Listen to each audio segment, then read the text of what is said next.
যারা সংস্কার পিছিয়ে দিতে চায় তারাই এনসিপির কার্যালয়ে হামলা চালিয়েছে এমন অভিযোগ করেছেন দলটির আহ্বায়ক নাহিদ ইসলাম। জুলাই পদযাত্রায় বৃহস্পতিবার সকালে নীলফামারীর বীর শহীদ সাজ্জাদ হোসেনের কবর জিয়ারত শেষে তিনি এসব কথা বলেন।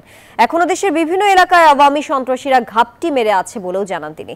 দলের আরেক নেতা হাসনাত আব্দুল্লাহ বলেন, বাংলাদেশের ফ্যাসিস্ট উৎপাদনের যত রকম পন্থা আছে তার সব পন্থা বন্ধ করতে হবে।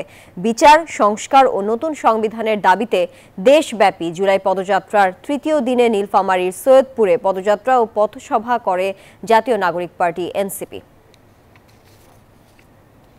হামলাগুলো করে আমাদেরকে যে উত্থান হয়েছে নতুন রাজনৈতিক শক্তি, সেই উত্থানকে ঠেকিয়ে দিতে চাচ্ছে।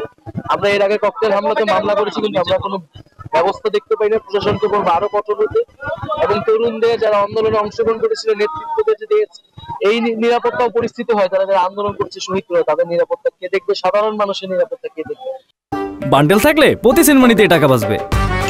বিকাশ সেনমানি বান্ডেল কিনে জিতুন প্রতি লেনদেনে।